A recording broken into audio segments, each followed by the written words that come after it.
خرطو على ربيع حي بنتو وقف لنا زي خوتو يا وز خوت جدودو. إلى نشمات كورين سمحة بات مننا وحيون زخونا لبرخة.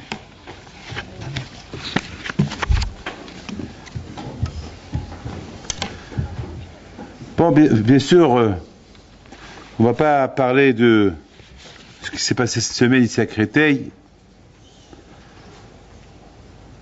parce que je crois que tout le monde en a parlé. Et qu'est-ce qu'il faut faire et qu'est-ce qu'il y a à faire? Tout d'abord, il faut savoir une chose. Grâce à Dieu, il n'y a pas eu le pire. Baruch Hashem, du mal, il y a un bien. Le bien qu'il y a eu dans ce mal-là, que Baruch Hashem, il n'y a pas eu du sang qui a coulé. Très important ça. Ça aurait été encore plus grave. Et bien sûr, lorsqu'on voit ce qui s'est passé en Israël aussi, il y a 2 semaines, dans une synagogue, pendant que les gens étaient en train de prier, ce drame, ce massacre qui s'est passé là-bas aussi, bien sûr, il y a des choses que nous n'avons même pas aucune idée pour trouver des réponses. Mais une chose est certaine, chaque chose qui se passe, c'est un message. Et le message, il est clair. Le message, il est clair que chacun de nous, il doit dire à Kadosh Baruch Hu, Dai, ça suffit. Et la réponse d'Hachem va être la suivante. Vous aussi, Dai. De votre côté aussi, ça suffit. Alors maintenant, je vais essayer de me faire comprendre c'est quoi le Dai, ça suffit de Hachem, et c'est quoi le Dai, ça suffit de notre part. Parce que quelque part, que Dieu préserve, on n'a pas le droit d'imaginer une minute que Hachem, il frappe sans raison. Ne croyez pas que Hachem n'a rien à faire. Quand il a créé un monde, il a créé son peuple, et lorsqu'il y a des gézérotes, lorsqu'il y a des choses qui se passent, il y a un message qui est caché derrière le message. C'est-à-dire chaque chose qu'on voit se passer.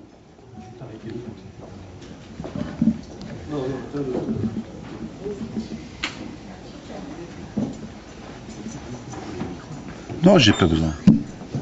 Non. Est-ce qu'on m'entend? Oui. Ah ben bon, Hachem. Et comment vous faites au Shabbat? Sans micro. Eh ouais. Alors, voilà, sans micro. Rabotai, je voudrais parler de la paracha, cette fameuse histoire de Youssef. Voilà, cette semaine, vous allez commencer à lire l'histoire de Youssef. Alors tout d'abord, il faut savoir une chose, que chaque année, il faut que je vous le dise, chaque année que j'arrive à l'histoire de Youssef, je rigole tout seul. Toujours, je rigole tout seul. Pourquoi? Parce que nous, les Juifs, rien n'a changé chez nous. Toujours la même histoire qu'on va raconter, et on essaye de la raconter, et on essaye de la comprendre. Mais est-ce qu'on l'a compris? C'est ça le problème. Est-ce qu'on l'a compris? Eh bien, vous allez voir qu'on ne l'a pas compris. Vous allez écouter la suite, vous allez voir que si on la répète, c'est parce qu'on ne l'a pas compris. Parce que si on l'aurait compris, je vous donne ma parole d'honneur, on ne l'aurait pas répété. Alors vous allez me dire quoi? On ne va pas le répéter? Ben, je vous dirais non, on ne l'aurait pas répété parce que Mashiach serait déjà venu. Donc on ne l'a pas répété. Alors maintenant, qu'est-ce qui s'est passé exactement entre Youssef et ses frères? Comment vous êtes en train de comprendre que Youssef Hatzadik, il parle du mal de ses frères? Comment vous pouvez comprendre que les frères de Youssef Hatzadik, ils le détestent? Non seulement qu'ils le détestent, même un bonjour, ils ne vont pas lui dire. Même un bonjour, ils ne vont pas lui dire. Ça donne beaucoup à réfléchir. Ici, on ne parle pas des gens de la rue. Ici, on parle des grands tzadikim. Ici, on parle de Youssef, qui avait 17 ans, qui connaissait toute la Torah, que son père lui a enseigné. Ici, on parle des Shiftiyah et d'autres Israël. Ici, on parle des tzadikim qu'on n'a aucune imagination qu'ils étaient les enfants de Yaakov Avinu. Alors comment on peut comprendre que Yosef, il critique ses frères, de l'autre côté, il rapporte à son père des faits qu'on ne peut pas comprendre que c'est vrai, et de l'autre côté, on voit que les enfants, ses frères, ils vont le détester d'une manière qu'ils étaient prêts à le tuer, à le vendre, et ils l'ont vendu déjà, mais ils voulaient même le tuer, ils l'ont condamné à mort. Comment on peut expliquer cela? Mais de l'autre côté, on voit que Yosef, toujours, il les aime. Il voit qu'il leur dit bonjour, ils ne vont pas le répondre, et lui, toujours, il parle avec eux, mais eux, ils ne le répondent pas. Et la preuve, elle est qu'il est parti les chercher. Lorsque son père lui dit, mon fils, ça fait quelques jours que j'ai pas vu tes frères, tu peux aller chercher tes frères, où ils sont? Eh ben, il est parti les chercher. Et lorsqu'il se trompait sur la route, il rencontre quelqu'un, il lui dit, qu'est-ce que tu fais là? Qu'est-ce que tu fais par là? Il lui dit, je cherche, je cherche mes frères. Ça veut dire, il cherche ses frères, ça veut dire que pour lui, il n'a rien contre eux. J'en suis 100% sûr et certain que même Yosef, il n'arrivait pas à comprendre, mais qu'est-ce qu'ils veulent de moi, mes frères? Pourquoi ils ne m'aiment pas? Il n'a même pas pensé que lui, il était en train de le critiquer. Parce que pour lui, il avait des raisons pour lui, il ne les a pas critiqués. Pour lui, simplement, il a parlé à son père pour que son père, il leur fait des reproches. Il a cru je pense même qu'il a cru bien faire. Mais on voit que ses frères, ils n'étaient pas d'accord avec lui.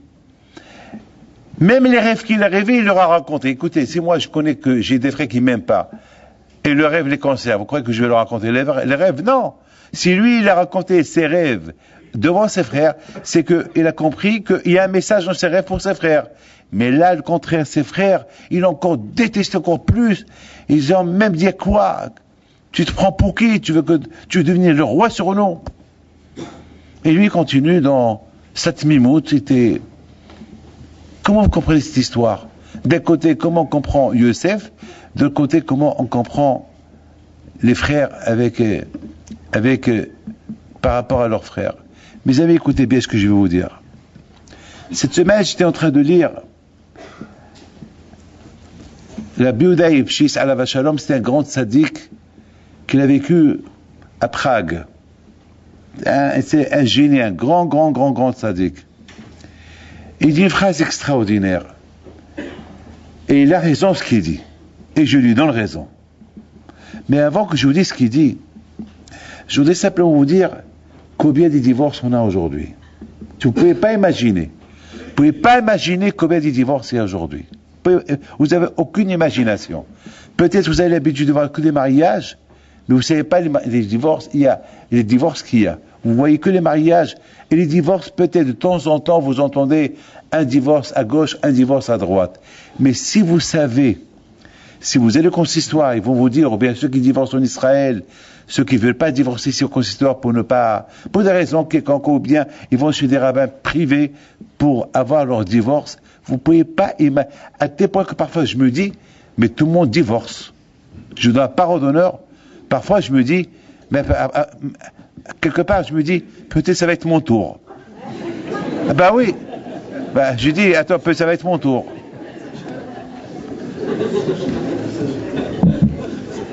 Parce que, je donne la parole d'honneur, c'est inimaginable le nombre de divorces qu'il y a. Mais si au moins il y avait des divorces, déjà au Maroc, je me rappelle, moi, je ne peux pas parler de l'Algérie et de la Tunisie, je parle du Maroc. Déjà au Maroc, c'était rare qu'on trouvait quelqu'un qui divorce. C'était rare. Déjà, on avait des rabbins qui faisaient le Shlom Bayit.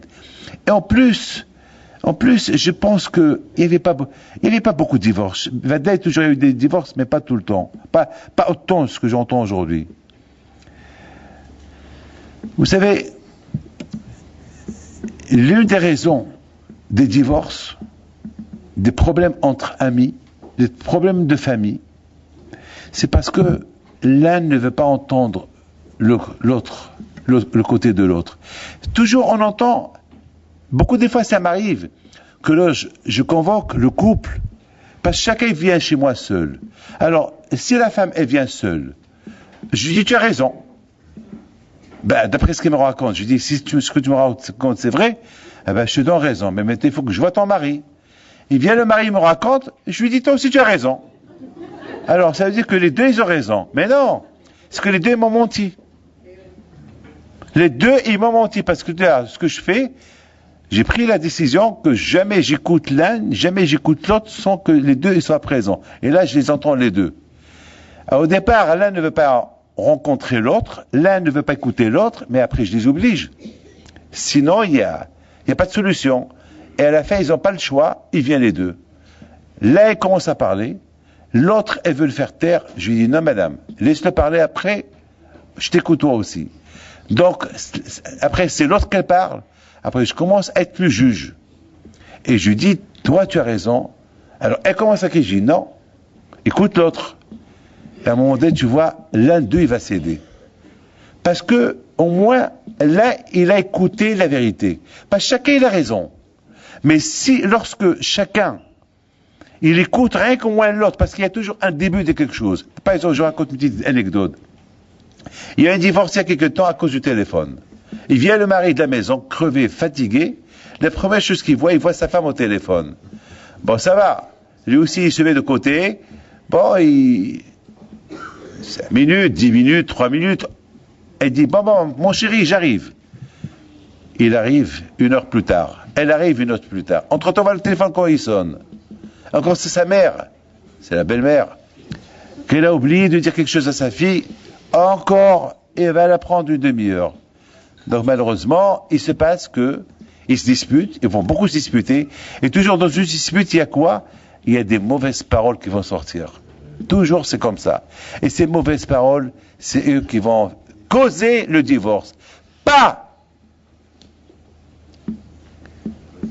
la raison que laquelle était 1h30 au téléphone avec sa mère. Non, c'est pas ça. C'est les paroles en plus qui vont se dire. Et ça, il y a des paroles qui sont impardonnables. Bon, il y a des paroles qui sont impardonnables. Alors à Bretagne, je disais, bon, entre-temps, le mari, il a regretté. Entre-temps, la femme, elle veut pas pardonner parce que le mari lui a dit des phrases très graves, très dures. Donc j'appelle. Et alors j'appelle, et je les appelle, je les convoque tous les deux. Alors j'entends que c'est à cause de ça, à cause d'un téléphone, il y a eu, malheureusement, pour moi, c'était le départ de ce... Alors, je dis à madame, une seconde, mais écoute, madame, écoute, mais le début, c'était toi. Ton mari, il travaille tout le temps, toute la journée, il t'achète des cadeaux, tu travailles pas, la maison n'est pas faite, rien n'est fait, pas de manger, tu es au téléphone. Il faut le comprendre. Il faut le comprendre. Oui, il fallait pas qu'il pardonne ma mère. Mais attends, oublie ta mère, oublie les paroles qu'elle dit sur ta mère. Mais il y a eu un début. Non. Mais je t'en prie, madame, c'est toi qui vas perdre dans l'affaire. Arrête. Là, il le regrette. Non, je veux rien savoir. Il se passe que... Qu'est-ce qui se passe? Il se passe que le mari, il dit, bon, si c'est comme ça, eh ben, qu'est-ce qu'il fait le mari? Eh ben, il commence encore à dire des choses. Il commence à étaler des choses un peu secrètes, privées, qu'il a contre sa mère, contre elle. Alors là, ça chauffe dans mon bureau. Ah, tu vois, voilà, tu as tout ça dans le... Et à la fin, c'est le divorce. C'est rien que chacun il s'assoit, il écoute l'argument qu'il a l'autre. C'est pas écouter l'argument. Et s'il a raison, il a raison. C'est pas la peine de maintenir qu'il n'a pas raison. Ça, il faut ouvrir tes oreilles. Mes amis, je donne parole d'honneur, beaucoup des fois, il y a des divorces pour rien, pour des bêtises. Il y a beaucoup des associations qui se cassent. Il y a des amitiés qui se cassent. Il y a plein de choses qui se cassent. Pourquoi? Parce que l'un ne veut pas écouter l'autre. Regardez, chaque matin dans l'après-midi, Shema Israël, Adonai Eloheinu, Adonai Echad. Mais pour arriver à dire que Hachem, il est seul, il est unique, il faut Shema Israël. Beaucoup de fois, il se passe que on voit des gens qui sont loin de la Torah. Ils sont loin, mais ils vont faire Pessah, ils vont faire Sukkot, mais pas la religion. Alors, il y avait quelqu'un une fois, chaque fois qu'il me voyait me lever pour parler, il quitte la synagogue. Alors qu'est-ce que j'ai fait? Je l'ai appelé, devant tout le monde. Je lui ai dit, hé, Yaakov, ah, où tu vas? Non, reste. Vous savez ce qu'il me dit? Après, je vous dis où je vais. Mais toi, je suis obligé de sortir. Monsieur le rabbin, je vous dis après. J'ai pas voulu lui faire honte, mais après la prière, après le cours, je l'ai appelé, c'était Shabbat. Je dis, pourquoi chaque fois que je parle, tu sors? Là, j'ai pas voulu t'embêter ce matin, mais quelle est la raison? Tu as dit que tu veux me dire? Je dis, Rabbi David, ben, si je t'écoute, je suis obligé de commencer à faire la religion. J'ai dit al-hamar, ça veut dire que j'ai raison. Mais il dit, bien sûr que vous avez raison, mais je préfère ne pas savoir que de savoir. Alors je lui ai dit que tu es comme Hamar qui ne veut pas savoir. Alors à partir de maintenant, je te commence à t'appeler al-hamar. Il m'a dit, ben oui, appelle-moi al-hamar. Mais je dis, mais tu es fou. Mais c'est la plus grande avera, c'est le bon Dieu, l'argument qui va avoir le bon Dieu contre toi, c'est qu'il va te dire, tu aurais pu apprendre et tu n'as pas voulu apprendre. En écoutant, on apprend. Shema Israël. Le mot Shema Israël, il veut dire quoi? Écoute Israël, c'est-à-dire toujours sois à l'écoute. À l'écoute à ta femme, la femme à l'écoute à son mari, à l'écoute des enfants, à l'écoute de quoi? Eh ben, à l'écoute de ton ami, de ton copain. Vous savez, mes amis, je vous donne parole d'honneur. Combien de fois j'ai des arguments contre certaines personnes, et à un moment donné, j'ai dit, David, David, ne t'énerve pas, calme-toi. Et après, je l'appelle. Je lui dis, pourquoi tu as fait ça et ça et ça? Qu'est-ce que je t'ai fait? Il me donne ses arguments. Ah ben, je lui explique. Par exemple, je n'ai pas présenté mes condoléances à quelqu'un il y a 2 semaines. Il m'en voulait. Moi, j'étais en voyage. Vous savez, moi, je suis tout le temps en voyage. Comment je vais savoir que sa mère, elle est morte? Comment je vais savoir que sa mère, elle est morte? Non, il croit que je connais tout. Il croit que je suis prophète, il croit que je parle avec le bon Dieu, il croit que j'ai vu sa mère s'envoler au paradis. Mais d'où je sais? Mais d'où je sais? Non, il m'accuse. Non, tu sais. Mais d'où je sais? Il a fallu que je lui prouve que je ne savais pas, et que je n'étais pas au courant, pour qu'il se calme. Mais j'ai pris de la patience avec lui. J'aurais pu lui dire, bah, tu veux pas croire, ne crois pas, tant pis pour toi. Et là, il dit que mais non. J'ai pris la patience avec lui. C'est ça, Rabotaï. Même, beaucoup de fois, ça arrive. Par exemple, Monsieur le Président, il va vous dire une déclaration qui ne va pas vous plaire, par exemple. Alors, qu'est-ce que vous allez faire? Vous allez l'accuser. Mais peut-être il faut le demander. Peut-être que vous ne l'avez pas compris. Beaucoup de fois, on va mal juger quelqu'un sans le comprendre. Beaucoup de fois, ça arrive. Peut-être demandez-lui. Beaucoup de fois, peut-être il y a des choses que lui, il sait que vous ne savez pas, alors lui, il croit que vous savez et que vous ne saviez pas. C'est pour ça qu'il a dit ce qu'il a dit. Donc c'est comme ça, toujours. Mes amis, la chose la plus importante est, si on veut éliminer les problèmes, même les problèmes qu'on a entre nous et le bon Dieu. Lorsque tout va bien, super! Hachem, tu es le bon Dieu. Mais lorsqu'il y a un problème, et où tu étais le bon Dieu? Mais attends, il faut savoir pourquoi. Avant d'accuser le bon Dieu, sache, essaie de comprendre. Bien sûr, il y a des raisons. Mais malheureusement, on n'a pas de prophète. On n'a pas un Moshe Rabbeinu qui va nous dire pourquoi le bon Dieu a fait ceci, cela. On ne sait pas. On ne sait pas. Alors qu'est-ce qu'il faut faire? Eh ben, il n'y a rien à faire. Il faut à nous de chercher. À nous de chercher pourquoi il y a eu ça. Peut-être on ne va jamais trouver. Eh ben, alors on doit s'accuser. On va se dire que c'est à cause de nous. Peut-être c'est à cause on ne prie pas assez. Peut-être on a parlé de la chance. Peut-être il y a des raisons que nous on ne connaît pas. Il y a des choses que nous on ne sait pas. Vous savez, mes amis, combien dans ma vie j'avais des arguments contre Hachem. Et j'ai appris de mon père de toujours accepter les choses. Et j'ai accepté les choses parce que mon père, sans les comprendre, et quelques temps plus tard, j'ai compris combien mon père il avait raison.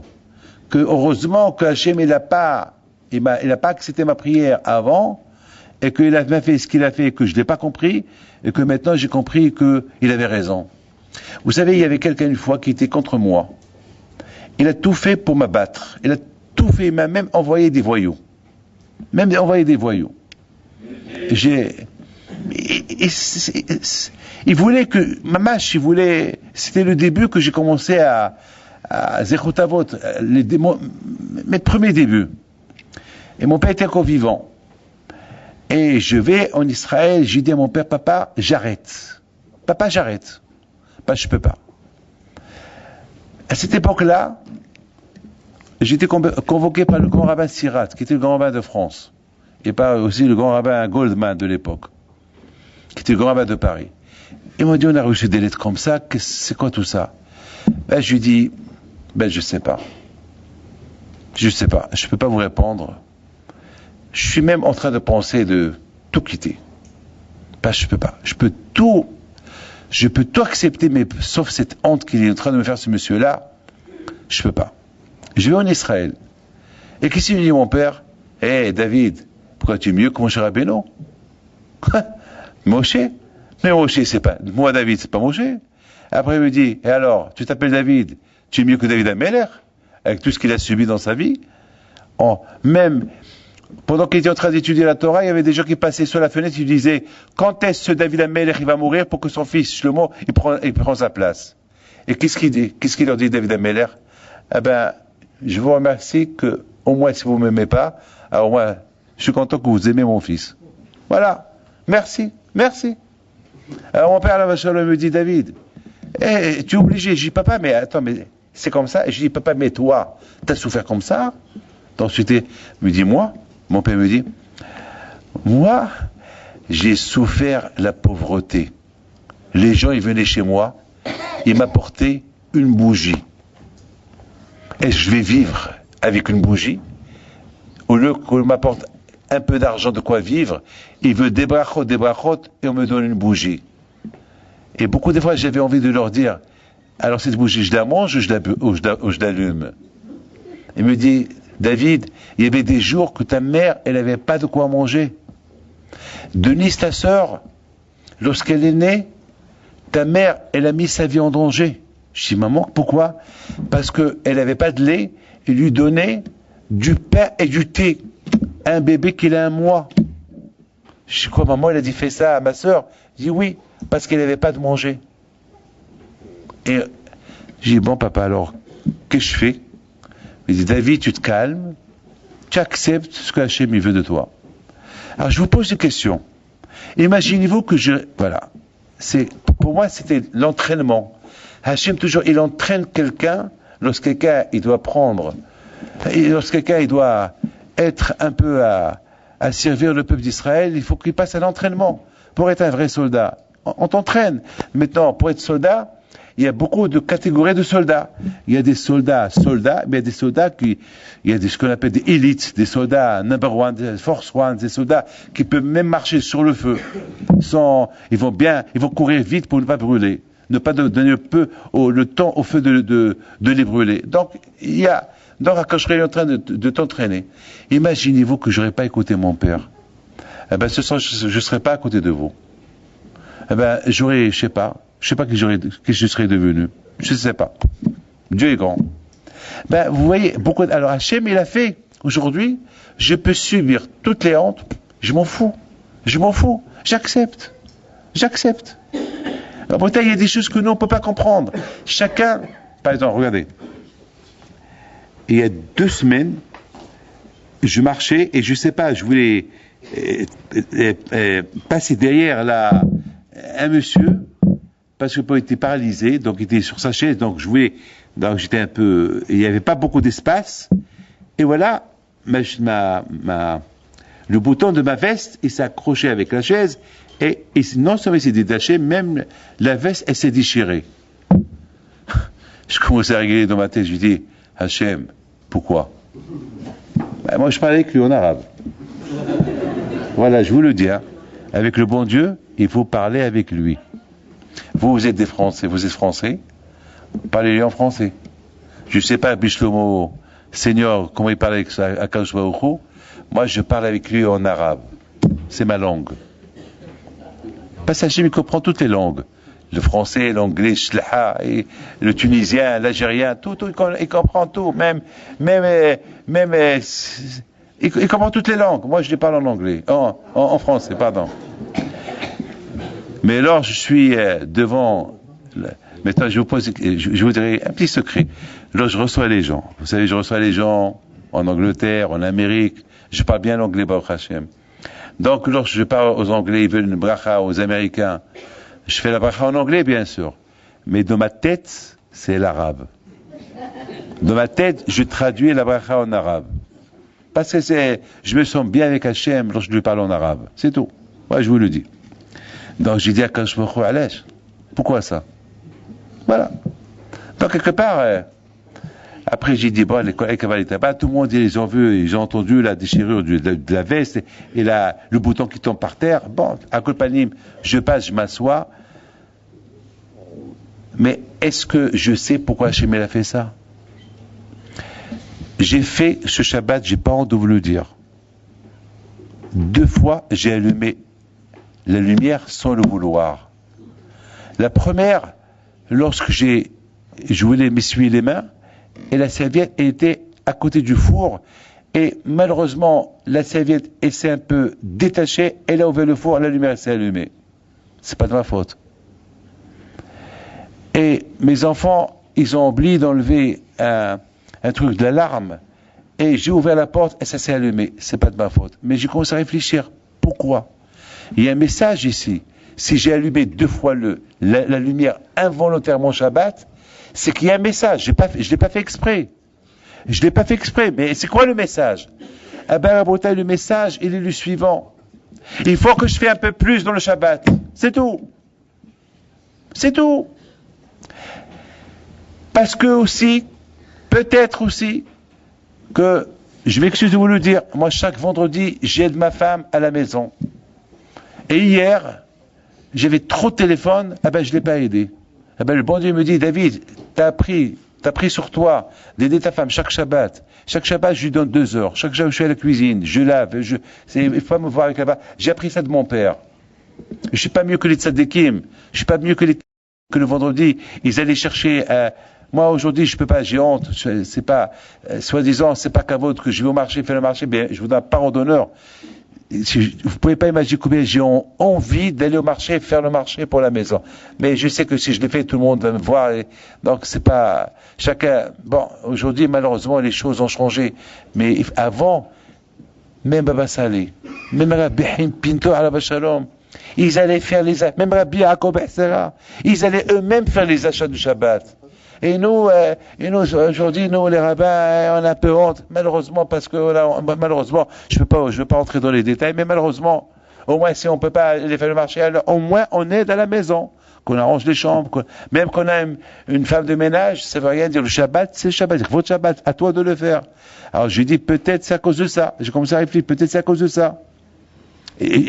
Pourquoi c'est pas normal que j'allume la lumière comme ça, même involontairement. Il y a un message. Mais le message, c'est à nous de le trouver. Et faites attention. Un homme qui ne cherche pas à comprendre un message qui vient d'Hachem et qui l'attend jusqu'après 120 ans qu'on lui dit là-haut, eh ben c'est un problème. Et parce que là-haut, il ne peut pas réparer. Parce que dans ce monde-là, on peut réparer. Ce monde-là, c'est le monde du Hishwan HaNefesh. Ce monde-là, c'est le monde de la réparation, le monde du Ma'aseh, le monde de l'action, le monde de la sagesse. Dans notre monde, il n'y a rien. Dans notre monde, tu t'assois. Tu t'ennuies dans l'autre monde si tu n'as pas la Torah dans tes mains. Si tu as la Torah dans tes mains, tu seras l'homme le plus heureux du monde. Mais Rabotai, ici, on a une faute, parce que Hachem, il va dire, attends, et on va dire à Kadosh Baruch Hu, mais Hachem, pourquoi tu m'as fait ça? Il va te dire, mais ce que je t'ai fait, c'était un message. Pense à ce que tu as fait avant ce que je t'ai fait. Je commence à réfléchir. Ah, à cause de ça. Eh oui, pourquoi tu n'as pas pensé à ça là-bas? Mais attends, c'est trop tard. Le monde de la pensée, le monde de prise de conscience, c'est ici. C'est ici. Tu es intelligent. C'est ici que tu dois utiliser ton intelligence. Il y avait une fois un pêcheur qui faisait la pêche. Il y a un avis qui passe. Il dit, monsieur, est-ce que tu étudies un peu la Torah dans ta vie?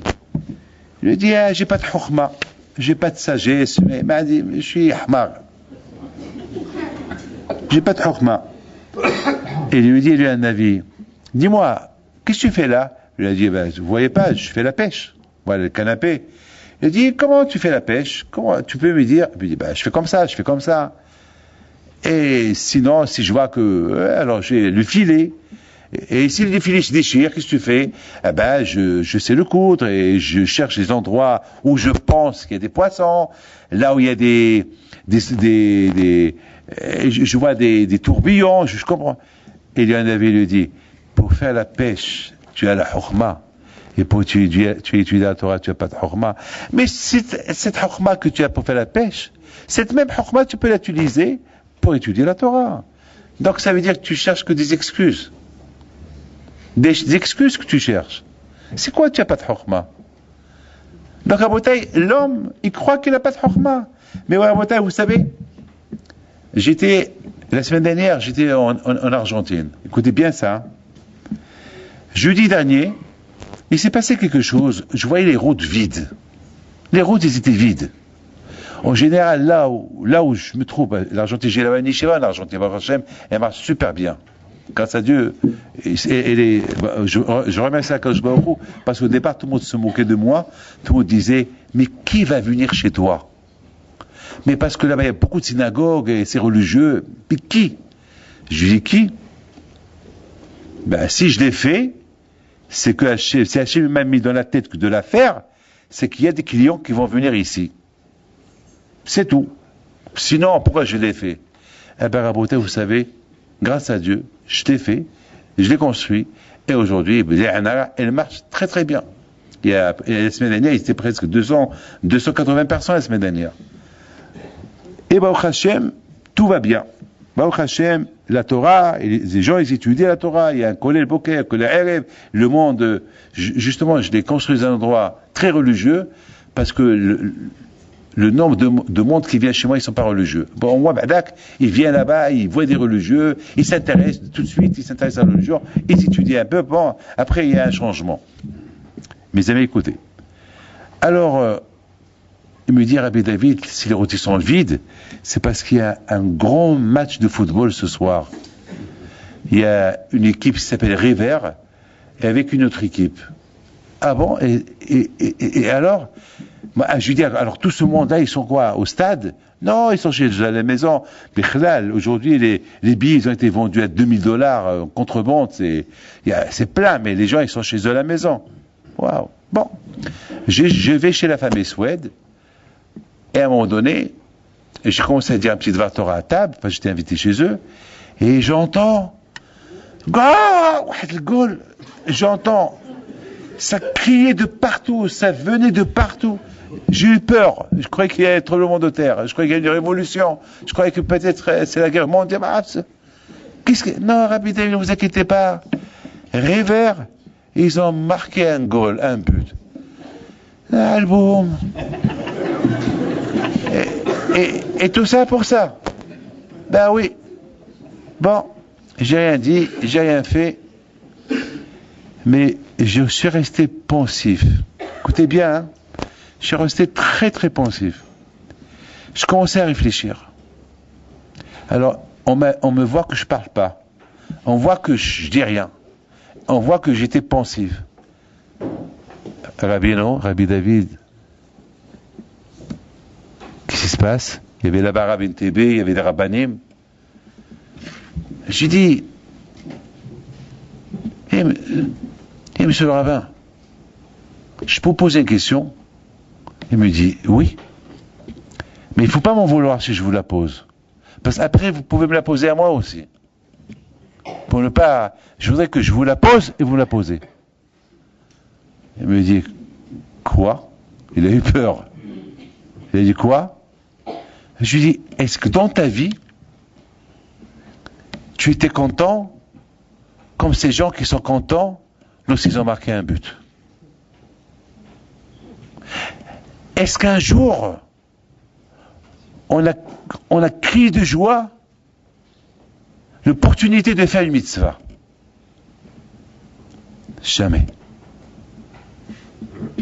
Pour ceux, les amateurs, pour ceux qui aiment le football et qui attendent avec impatience un goal qui va être marqué par l'équipe qui supporte, ils vont sauter. Ouais! Est-ce qu'un jour ils ont dit ouais en faisant une mitzvah?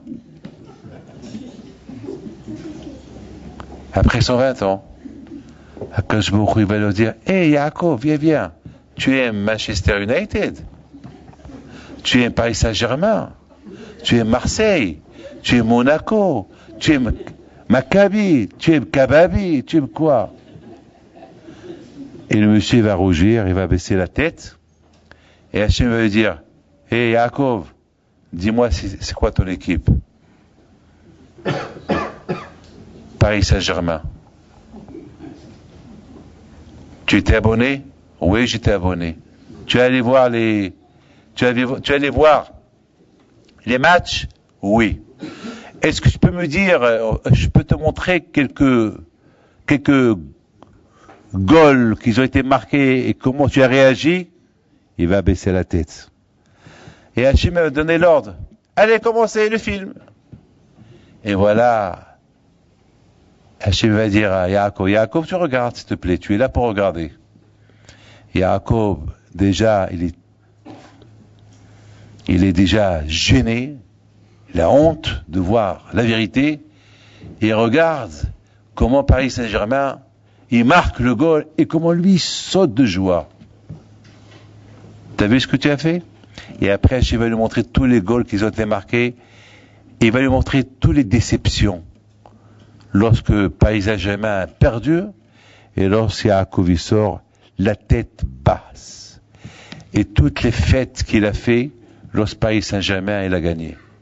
Et Hachem va lui dire, mon cher Yaakov, un jour tu es venu à la synagogue, un jour tu as prié avec joie, comme tu étais heureux lorsque Paris Saint-Germain il a marqué un but. Quelle réponse il va avoir? Ça donne à réfléchir. Vous savez, écoutez bien ce que je vais vous dire. Hachem, il juge la personne par rapport aux choses qu'il aime dans ce monde-là. Et par rapport aux choses qu'il aime de ce monde-là, il va être jugé dans l'autre monde. Comment tu as aimé ça et ça, que tu sais que c'est vrai, tu les as pas aimés, et même si tu les as fait. Regarde quelle façon tu les as fait. Tu étais tout tordu, tu faisais la tête. Quand il y avait quelqu'un, je vais vous faire rire un peu. Il y avait quelqu'un qui était à la yeshiva, et pendant la prière, je vois que il prend son téléphone, son iPhone, et il fait une grimace, et après il fait un sourire. Une grimace et sourire, ça demande une explication. Alors, j'attends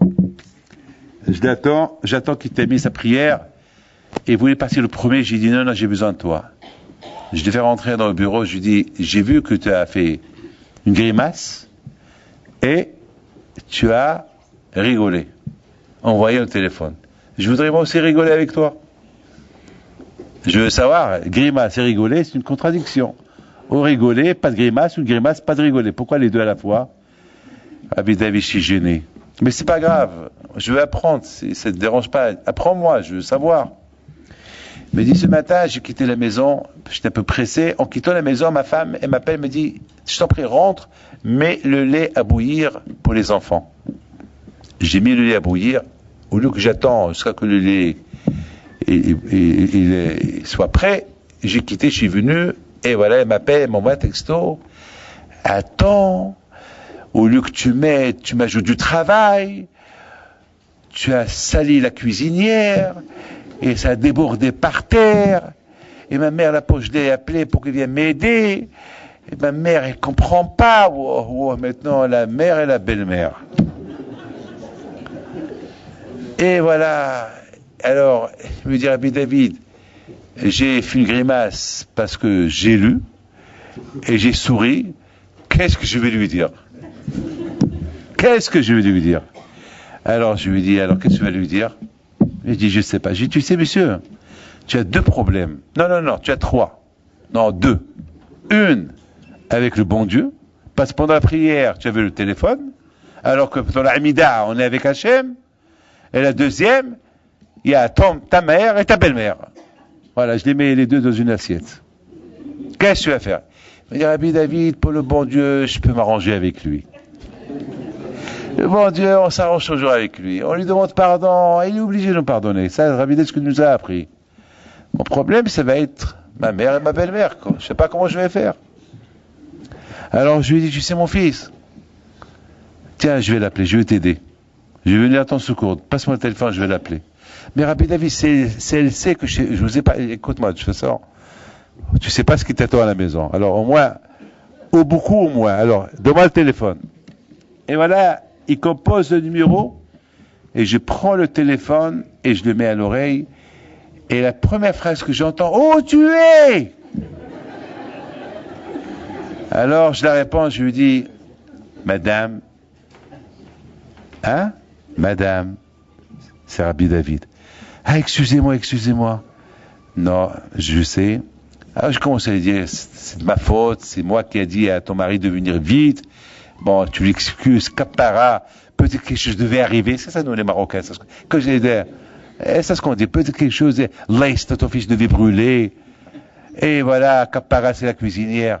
Alors capara. Alors, je t'en prie, dis à ta mère qui rentre chez elle. Dis à ta mère qui rentre chez elle, et dis-lui, c'est capara, et peut-être c'est ta mère. Et tu sais, ta mère, tu sais, elle est âgée quand même, ta mère, elle a 65 ans, peut-être, Leicester. Ah non, ma mère, sans elle, je ne peux pas vivre. Alors, allez, capara. Elle me dit, Rabbi, je peux vous dire quelque chose? Je dis, oui, madame, quoi? Elle me dit, ça ne me dérange pas que chaque matin, si ça déborde, ça ne me dérange pas. Ça ne me dérange pas. À partir de maintenant, j'accepte. Bon, voilà, au moins, elle m'a entendu. Mais si c'était ce mari qui aurait parlé avec elle, eh ben, elle n'aurait pas entendu. Si le mari serait rentré chez elle, ouais, allez. Entre elle et sa mère, ça sera la guerre mondiale. Peut-être même, ils peuvent même arriver au divorce. Parce que lui, je le connais, il est un peu nerveux, il va... Oui, mais toi, de côté mère, reste chez toi, va-t'en d'ici. Voilà, sa femme va entendre que le mari jette sa mère dans la maison, c'est fini, c'est le divorce. Ouais, Rabotaï, écoutez bien. Si moi, j'étais pas venu à son secours, il serait passé quoi? Lui, il serait parti, peut-être ça aurait été la fin. Mais non, ça aurait pu ne pas être la fin. Pourquoi? Il va rentrer chez lui, elle va lui crier, sa belle-mère aussi, elle va tomber sur lui, il va lui demander pardon. C'est tout, pardon, c'est de ma faute.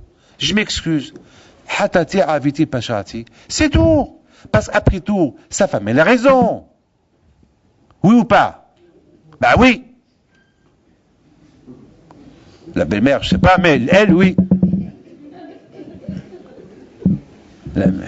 Oui, elle a raison.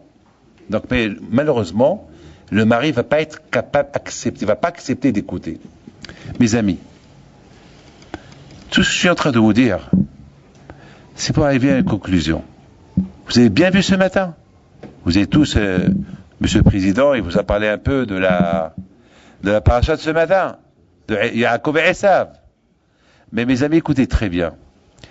Pourquoi Yaakov et Esav, pourquoi Yaakov, il devait rencontrer Esav? Pourquoi? Dites-moi pourquoi. Quelle est la raison? Je ne comprends pas pourquoi. Yaakov rentre. Il a travaillé 32 ans chez son beau-père. 14 ans à la yeshiva. 14 ans il a travaillé pour ses 2 femmes. 6 ans pour faire le business et devenir riche. Et après, tu retournes à la maison, ben rentre chez toi. Non, qu'est-ce qu'il fait? Il envoie des messagers à Esav. Voilà, j'arrive. Tu sais, je suis un rabbin. Tu crois que je suis rachat? Non, même que j'ai habité avec Laban, qu'il est rachat. Moi, je suis tzaddik. Et j'ai marié 4 femmes. Et j'ai des enfants. J'ai 11 enfants. Je suis riche. Andi. Mais attends, Yaakov.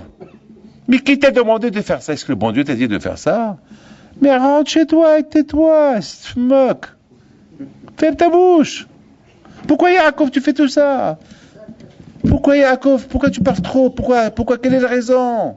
Et c'est quoi les conséquences? Et ça, il entend tout ça, il vient avec son armée, il vient faire la guerre. Et tout de suite, Yaakov, on dirait qu'il regrette. Il a de la peine, il a peur, il commence à Hachem, il parle à Hachem. Hachem, smahli, pardonne-moi.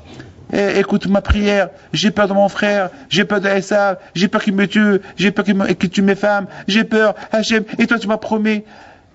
Mais Yaakov, mais c'est toi qui es rentré dans cette affaire. Mais Hachem, je ne sais pas si Hachem il a répondu ou pas, mais si Hachem il pouvait répondre, il dit, mais Yaakov, mais c'est toi qui es rentré dans cette salade. Mais c'est toi. Pourquoi tu as fait tout ça? Est-ce qu'il y a, ça jusqu'à maintenant, il t'a pas cherché, 32 ans, il t'a pas cherché. Pourquoi maintenant, c'est toi qui le cherches? Pourquoi? Mes amis, écoutez. Il y a Rabbi Yonatan Epshis, Alav Shalom. C'était un grand tzaddik. Écoutez bien ce qu'il dit. Il y a une phrase extraordinaire avec ce qu'il dit. On va répondre à toutes nos questions. Écoutez ce qu'il dit. Le malheur d'un couple, le malheur des amis, entre amis, le malheur dans n'importe quoi est lorsqu'il y a un problème, l'un ne veut pas parler avec l'autre. Et ça nous arrive beaucoup. Il y avait donc quelque part dans une synagogue, il y avait 2 présidents. Il y a un qui l'ont renvoyé parce qu'ils ont reçu beaucoup de critiques contre lui. Et celui qui a pris sa place, c'était le cas qui a voté pour lui, donc il a pris sa place. Il est venu chez moi, le monsieur qui a été renvoyé, je lui ai dit, je te conseille, quitte la synagogue, parce que, même pour le président, le nouveau président, si par exemple, ça s'est fait dans le calme, si par exemple, c'est toi qui a démissionné, ou bien on n'a pas voté pour toi, je comprends que tu peux rester dans la synagogue. Mais le fait que tu as été jeté, c'est mieux de ne pas rester là-bas à la synagogue. Non, je veux rester à la synagogue. Et je suis toujours le président. Mais j'ai tué le président sur qui? Sur ta chaise. Président sur qui? Alors, qu'est-ce que j'ai fait? Il m'a raconté son histoire. J'ai écouté son histoire. Je t'appelle pour lui. J'ai écouté. Je vais appeler le comité. Je vais parler avec eux. Ben, je les ai appelés. Ils m'ont dit, Rabbi David, non, c'est pas l'appel qu'on vient. Je lui ai dit, écoutez, c'est mieux, haram, c'est un juif, il se prend être victime. C'est pas grave. Viens, au moins, il comprend pas pourquoi vous l'avez jeté. Et il a des arguments. C'est vrai, il a fait ça et ça et ça, mais au moins, écoutez-le. Ils n'ont pas voulu l'écouter. Le pauvre, il a eu une crise cardiaque, il est mort. Une fois qu'il est mort, ils sont venus à l'enterrement. C'est là que je leur ai dit, mais pourquoi vous n'avez pas voulu l'écouter? Pourquoi vous n'avez pas... Alors je dis, voilà ses arguments. Et là, le président et les autres m'ont dit, alors il a raison. Donc on l'a jeté pour rien. Je dis, non seulement vous l'avez jeté pour rien, vous l'avez fait honte, mais vous l'avez tué. Mais vous l'avez tué. Voilà, il faut savoir. Et dire à Yonatan Epshis, le problème de Yosef et ses frères, c'est que ils se sont pas assis autour d'une table ronde. Discuter. Peut-être Yosef, il a des raisons. C'est vrai, il a parlé, il a fait des rêves, il a apporté des critiques contre eux à papa. Ça va. Mais peut-être qu'il a des raisons. Peut-être il n'a pas raison. Mais à vous de lui dire, vous n'avez pas raison. À vous de lui... Expliquez-vous. Et si parfois lorsqu'on s'explique, on évite les problèmes. Le problème est, on ne veut pas s'expliquer, on ne veut pas s'entendre. Et c'est ça la paracha de cette semaine, de la semaine de Vaïchev. Et veut nous apprendre combien chacun de nous, lorsqu'il a un problème avec un autre, la première chose à réfléchir, est-ce qu'il y a vraiment un problème? Est-ce qu'il y a un problème? Est-ce vraiment il y a un problème? Ben oui, il y a un problème. Peut-être qu'il n'y a pas de problème. Alors viens, on va s'asseoir. Viens, on va discuter. Non, je ne veux pas t'écouter. Ouais, attends, mais peut-être, ce que tu as entendu, c'est pas ça ce que j'ai dit. Peut-être ça a été déformé ce que tu as entendu. Viens, on s'assoit. Si, parce que ce qu'il y a, Youssef, il a dit le pauvre. Il a dit vrai, c'est vrai, il a dit des choses. Mais il a cru qu'il avait raison. Alors, au frère de lui dire, non, tu n'as pas raison. Voilà l'histoire, papa, et on s'arrange. Alors, excusez-moi, on s'arrange. Mais eux, ils sont écartés, éloignés de lui. Mes amis, selon cette idée-là, on comprend Yaakov Abinu. Écoutez bien, mes amis. Yaakov Abinu alav shalom. Il a dit, écoute, je vous en prie, écoutez. Je vous en prie, écoutez bien ce que je vais vous dire. Yaakov Abinu alav shalom, il dit, pourquoi Esav il m'aime pas? Il m'aime pas parce que il croit que j'ai volé sa bechora, le droit de naître, alors que je l'ai acheté de chez lui. Il croit que j'ai volé ses brachot, donc je suis un voleur. Il croit que il sait que je suis riche. Il sait, il a des espions, il a dû envoyer il sait, alors il croit que je suis riche par rapport au brachot de mon père. Il croit plein de choses. Et c'est pour cela il a construit sa haine contre moi. C'est vrai, il croit que je lui ai volé ses brachot. Ben, je vais lui expliquer que je n'ai rien volé. Écoutez bien, je vais lui expliquer, je vais le rencontrer, et je vais lui expliquer, il faut qu'on vive, un jour on va vivre ensemble. De toute façon, il vit avec papa, et moi je vais vivre avec papa. Donc on va être ensemble, on ne peut pas rester toujours à l'écart. Il faut qu'on s'explique. Il faut que je lui explique. Donc c'est la raison, je pense, pourquoi Yaakov Abinu alav shalom, il a voulu créer, il a provoqué ce meeting-là, cette rencontre avec Esav, pour qu'il s'assoie, pour s'explique. Et le premier argument qu'il avait, Esav, ne crois pas que c'était dur. Si moi je t'ai fait du mal, si moi je suis un voleur, alors j'aurais été un voleur comme Lavan. Et par contre, chez Lavan, qui était un voleur, je suis resté toujours un tzaddik. Donc je suis pas un voleur. Donc ne crois pas que je suis un voleur.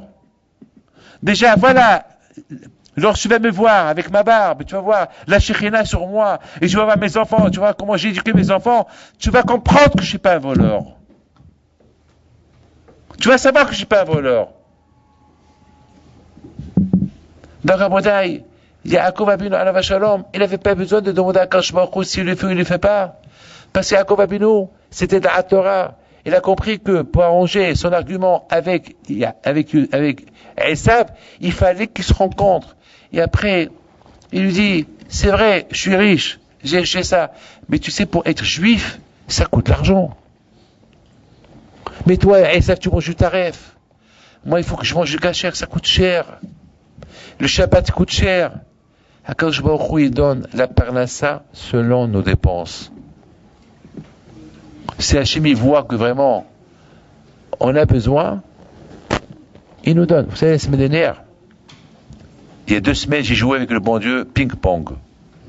Ping-pong. J'ai joué avec le bon Dieu ping-pong. Un aller-retour. Bam, bam. C'était pas out. Il n'y avait aucune balle qui était out. Lui, il me donne, il me jette la balle, moi je le rejette, J'ai dit à Hachem, arrête. Je lui dis, arrête. Ah, maintenant, vous êtes en train de se poser la question, qu'est-ce que Rabbi David il veut nous dire par là?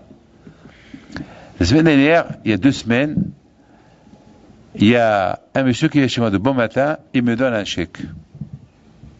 Un bon chèque. Et il dit, Rabbi David, voilà, j'écris pas de nom, à vous de faire ce que vous voulez faire avec.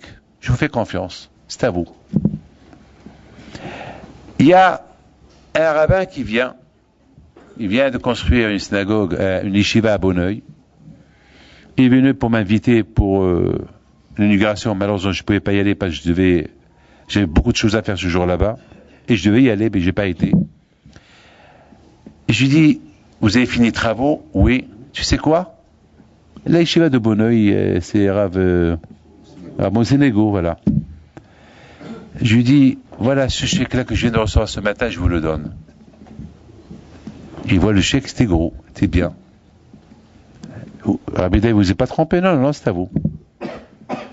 Après, je dis à Hachem, ce que j'ai reçu, je l'ai donné. 1 heure plus tard, il y a un autre monsieur qui vient. il me laisse le même chèque, un autre comme ça.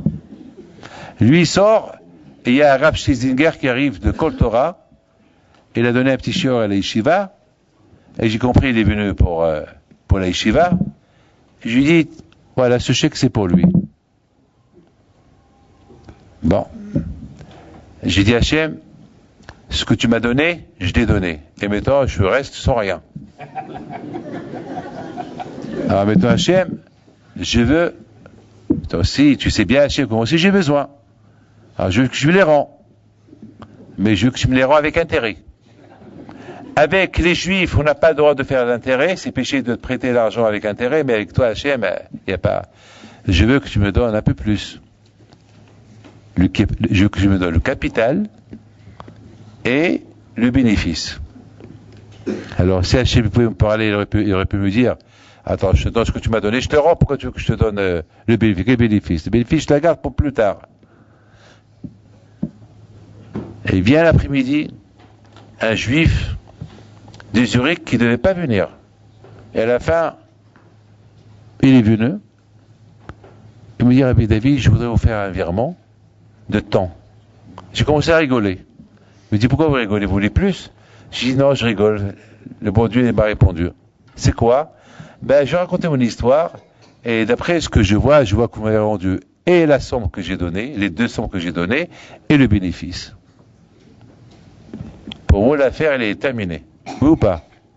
Je reçois un coup de téléphone plus tard. C'était mon frère qui m'appelle d'Israël. Il me dit, Rabbi David, on a besoin de temps.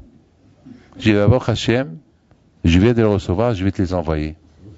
Voilà, mes amis, Hachem, il faut simplement être à son écoute, et lui, il peut être à votre écoute.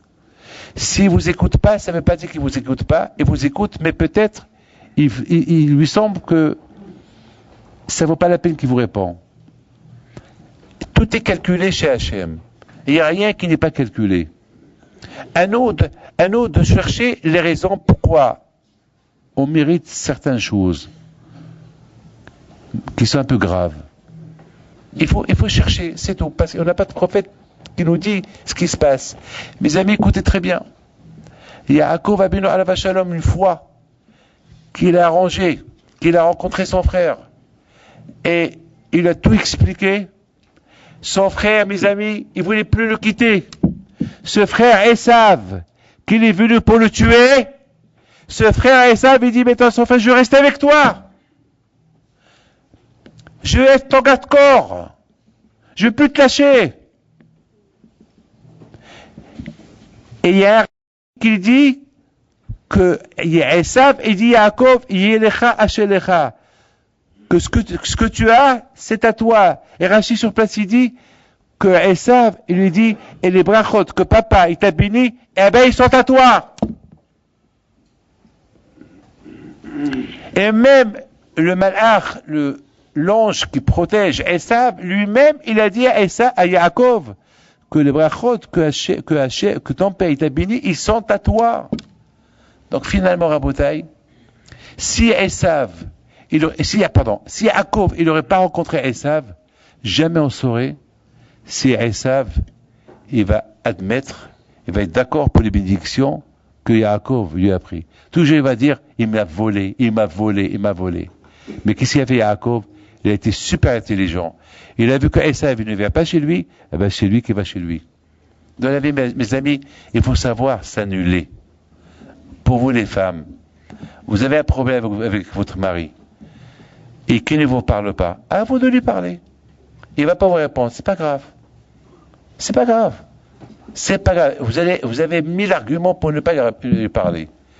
Eh ben, ça peut créer un chémichemort, autre chose. Et vous les hommes aussi. Si vos femmes, ils ont fait quelque chose qui n'est pas normal, je sais pas, et ça vous a vexé, ben c'est pas grave.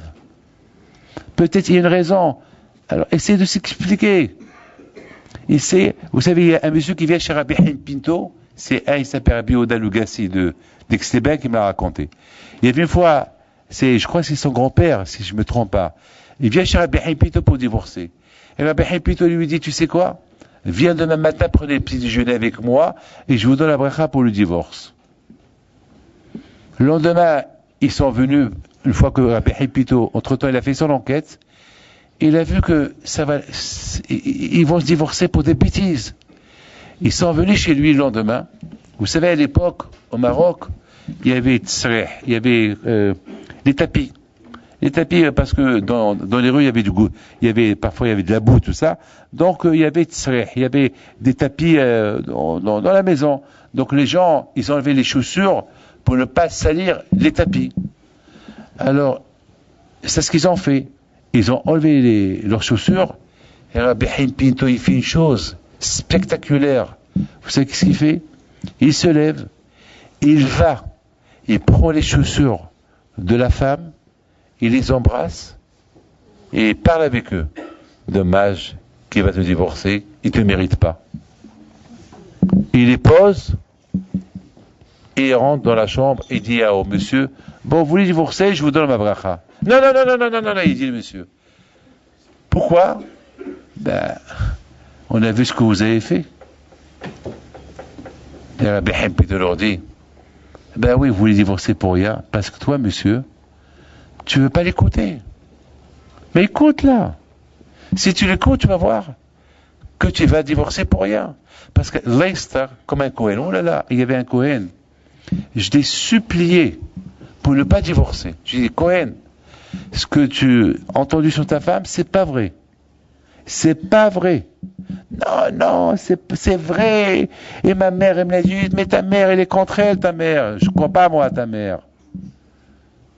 Mais Rabbi David, non, non, non, non, non, je veux divorcer. Je lui dis, tu es Cohen.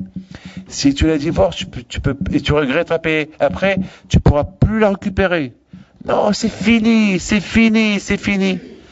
Bon, c'est fini, c'est fini. Ça va. Il a divorcé. Et malheureusement, aujourd'hui, il verse des larmes. Il verse des larmes de sang parce qu'il s'est avéré que tout ce qu'il a entendu sur sa femme, c'était vrai, c'était pas vrai, c'était du faux.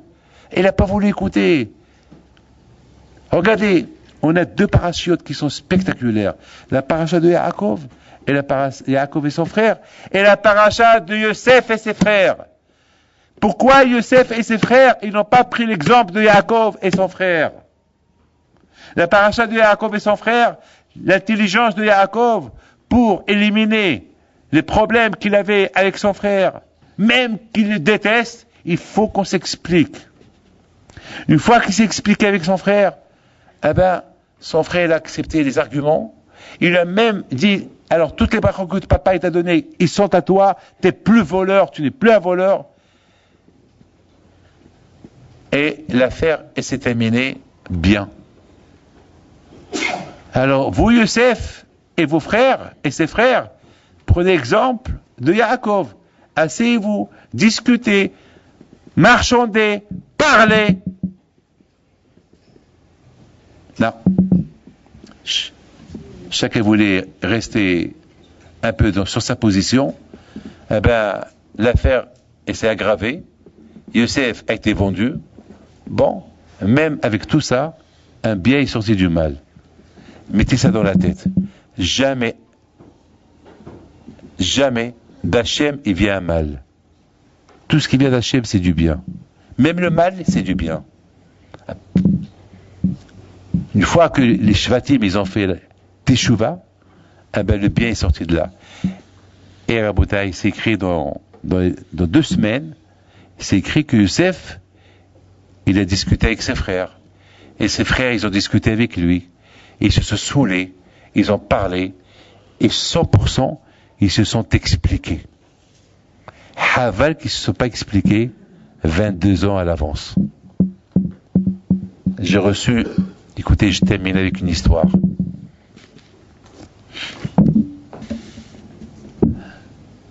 Il y a un monsieur qui vivait dans la pauvreté. Et un jour, très pauvre, très très pauvre. Il avait un cousin qui était milliardaire, et jamais son cousin, il l'a aidé. Son cousin, il est mort entre-temps, son héritage, les héritiers, chacun, il a pris ce qu'il devait prendre, et le monsieur là, il a rien reçu. Mais une fois, il a reçu une lettre de chez celui qui est mort, du Bid-Din. Cette lettre-là, c'est mon cousin là, qu'il a dû tout son héritage, il a donné à tout le monde, et moi il a rien donné. Mais le Bid-Din peut-être il va me donner peut-être quelques sous espagnols. Il n'a même pas ouvert la lettre. Il a ignoré la lettre. Quelques années plus tard, il était malade. Et il a commencé à faire teshuva. Pardon Hachem. Il a commencé à pardonner à tout le monde. Pardon, et toi mon cousin, je te pardonne pour le mal que tu m'as fait. Ah! Il m'a envoyé une lettre. Le Bid-Din. Apportez, ouais, mes enfants, ouvrez la lettre. Ils l'ont ouvert. C'est écrit là-bas.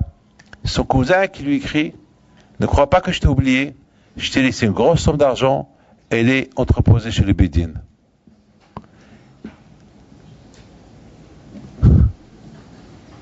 Voilà. Il a jugé son cousin pendant tout ce laps de temps, alors que son cousin, il l'a déjà mis dans l'héritage. Il a envoyé de l'argent pour qu'il lui devenait. Il a envoyé une sorte d'armée et était entreposé chez le Bid-Din. Combien de fois on juge des gens mal et après on est contre eux? De ces parachutes, on apprend combien chacun il doit essayer de comprendre le prochain. Ce qui s'est passé ici à Créteil, mes enfants, c'est le choc. Mais on ne peut pas juger le bon Dieu. Il faut se renforcer dans la Torah. Et le monsieur en question qui lui est arrivé ça, il peut dire merci à Hachem, que grâce à Dieu il est vivant. Ils auraient pu le tuer. Baruch Hachem il est vivant. Et peut-être il doit, bien sûr il doit faire sa Odat Hodaya, une Oda de remerciement à Kadosh Baruch Hu, et se rapprocher davantage à Kadosh Baruch Hu. Quant à nous tous, il faut qu'on fasse attention quand même.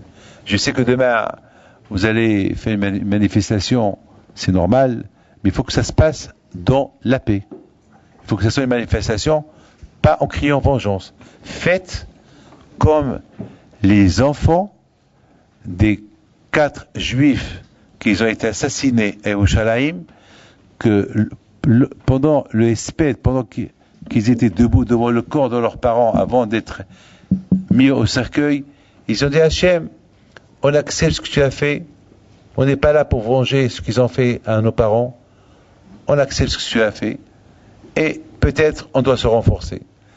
Bien sûr, demain, vous allez faire une manifestation pour, bien sûr, pour attirer l'attention des gens que c'est des choses qui ne doivent pas se faire, et que, je vous en prie, écoutez bien ce que je vous dis. Il faut que l'adverse, il faut qu'il comprenne qu'on n'est pas là pour se venger, on n'est pas là pour faire la guerre avec eux, parce que vous ne pouvez pas faire la guerre. Regardez-moi tous. Vous ne pouvez pas faire la guerre. Vous avez compris? C'est pas parce que vous êtes là, vous êtes crié à la vengeance, à la guerre, vous ne pouvez pas la faire. Laissez à la police de régler les choses, laissez à la justice de régler les choses, pas à vous. Pas à vous de prendre les choses en main. Et en plus, Hachem Yishmor, que Dieu préserve, si quelqu'un dit une phrase mauvaise, il peut avoir des Hachem Yishmor, il peut avoir des conséquences. Moi, toujours, je m'excuse, je vais vous dire cette phrase, il ne faut pas m'en vouloir si je vous l'ai dit. Lorsque j'entends des jeunes qui attaquent d'autres personnes, ils ne pensent pas que ça y est, vous êtes vengé de ces gens-là, vous avez frappé ces gens-là. Mais ces gens-là, après, ils vont attaquer d'autres juifs. C'est d'autres juifs, les pauvres, qui vont recevoir des coups. Une fois, je venais à la maison. Une voiture qui s'arrête. Il y a un monsieur qui sort, il sort sa tête de la voiture, il crache sur moi, il démarre. De ma tête, j'ai dit, merci. Je vais crier, je vais gagner quoi? Je vous apprends, il ne faut jamais fixer les gens dans les yeux. faut jamais regarder les gens. Faut jamais voir personne. Parce que beaucoup des fois, on voit quelqu'un, on fixe quelqu'un, ils vont croire que vous êtes en train de les fixer pour les provoquer. Moi, celui qui me regarde, même en rigolant, j'abaisse mes yeux ou je tourne ma tête. Alors vous allez me dire, on n'est pas à la Shoah, c'est ce qu'ils ont fait en Allemagne, aux Juifs.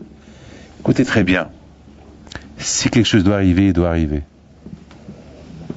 Mettez ça dans la tête. Si quelque chose doit arriver, il doit arriver. La Shoah, elle devait arriver, parce que c'est écrit qu'il devait arriver. Peut-être on aurait pu l'éviter. Vous savez ce quoi? Il y a une autre catégorie de Shoah. Il y a beaucoup de Juifs à nous qui se convertissent à d'autres religions. Ça, c'est une Shoah. J'en connais plein. Des filles, plein de garçons, même des enfants des rabbins. J'en connais ici à Paris. Malheureusement. Surveillez vos enfants. Surveillez leur téléphone, leur iPhone. Surveillez-les. Surveillez-les. Il ne faut pas leur faire confiance. Les enfants, c'est des enfants, mais il faut les surveiller. Vous savez, mes amis, que ce que j'entends, les dégâts que ça fait, c'est vrai, on a besoin. Oui, mais pas tout. Pas tout. On a besoin, mais pas tout. Alors, gardez ce que tu as besoin, ce qu'on n'a pas besoin, il faut l'éliminer, il faut sécuriser. C'est tout, il y a des méthodes. Mes amis, je vous demande à vous tous de se lever.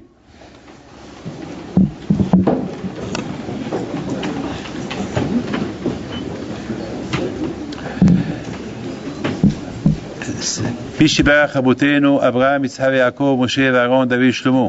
יברך את כל הקהל הקדוש הזה, גדולים וקטנים, הם ובניהם שאין תנים בכל שם הקהל אמר, ויברך אתכון, ויזכי אתכון, וישמע בקס אתכון, יתפק כל שא וכתיים את אדוני בסעתכם, ויגן בעדכם, יפרוץ סוכת שלמו עליכם, ויטע ביניכם אהבה ואחווה שלום ויעוד, ויסלק שנאת חינם ביניכם, ומדי צרותיכם, שישלח לכם הקדוש ברוך הוא רפואה שלמה, שישלח לכם הקדוש ברוך הוא פרנסה טובה, et que הקדוש ברוך הוא il vous donne un bon mazal qui est רצון, ceux qui n'ont pas des enfants, que Hachem leur donne des enfants qui est רצון, et que הקדוש ברוך הוא il nous aide, Be'ezat Hashem, qu'on prend des bonnes décisions, parce qu'aujourd'hui les gens ils ne savent pas quoi faire, rester, partir, on ne sait pas, on est un peu perturbé, on ne sait pas, alors il faut prier à Kadosh Baruch Hu que chacun il prend la vraie décision si Dieu veut, il ne faut pas se jeter, il faut bien préparer.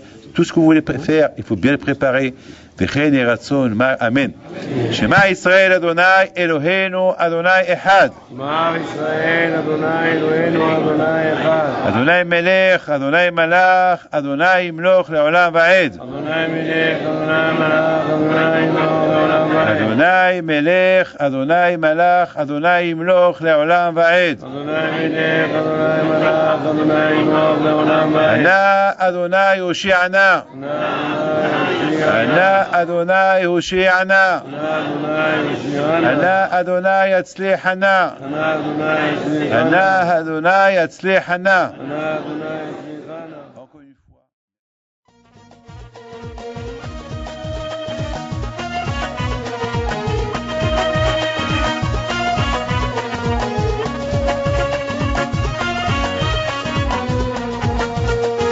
نضوي أنا صغرتو على ربيع حيم في